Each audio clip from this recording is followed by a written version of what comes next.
A challenge to mandated cable TV refunds reaches the Supreme Court. Hawaii receives a broadband planning grant from the NTIA. DirecTV drops subscribers while streaming video services continue to grow. And smart highway infrastructure on the way to Metro Atlanta. Those stories and more on This Week in the Broadband Universe. Hello everyone and welcome. I'm Craig Corbin. A broadband planning grant totaling more than $5.5 million has been awarded to the state of Hawaii by the National Telecommunications and Information Administration. $571,000 earmarked for the Digital Equity Program and $5 million for the Broadband Equity Access and Deployment Program. While states administer the programs, NTIA must approve plans for implementation. The BEAD program totaling more than $42 billion for expansion of high-speed internet service in unserved and underserved areas.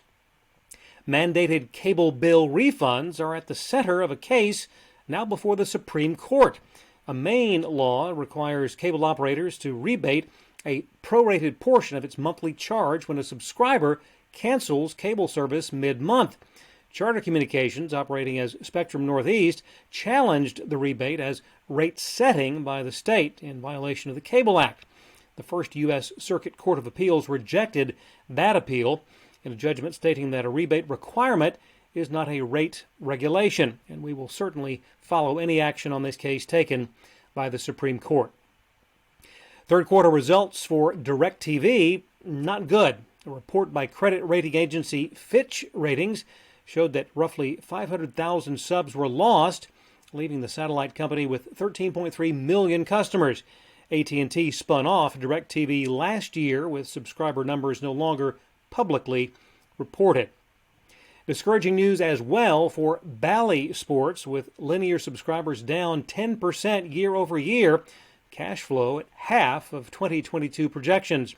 The 19 regional sports networks are owned by Sinclair Broadcast Group, with Sinclair looking to deleverage the debt load of $9.6 billion that came when the RSNs were purchased from Fox back in 2019. Now, Major League Baseball, the NBA, and NHL may wind up buying into the organization in an effort to keep it afloat. Well, there's a new #1 streaming video platform for the first time in 4 years. Amazon Prime Video has edged out Netflix. That according to a report by Parks Associates of Dallas, Texas.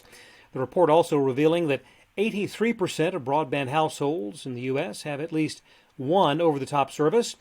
23% have 9 or more streaming subscriptions. Showtime dropped out of the top 10 list, while Peacock made the list for the first time. After the first place Prime Video and then Netflix, it was Hulu, Disney Plus, and HBO Max rounding out the top 5. And in a related story, forecasts show that traditional pay TV will reach less than 50% of U.S. homes within the next 3 years. That from media buyer Group M. Cord cutting over the past 10 years has seen pay TV penetration drop consistently from 90% back in 2012. And not surprisingly, with that drop in traditional pay TV, local over-the-top ad revenue is expected to grow to nearly $3 billion within the next 2 years. BIA Advisory Services projecting a jump in OTT advertising of 57% over the next 12 months. And finally, broadband's role in facilitating smart highway infrastructure will be showcased in a Metro Atlanta county, in part thanks to a grant from Georgia Tech.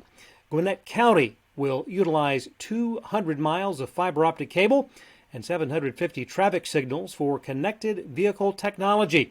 The master plan for reducing traffic congestion and improving safety for drivers will also allow emergency vehicles and transit buses to arrive at their intended destinations much more quickly.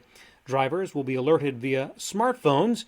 Automakers are expected to begin making connected vehicle technology standard in the next few years. Thanks for watching. We'll see you next time right here on the Broadband Universe.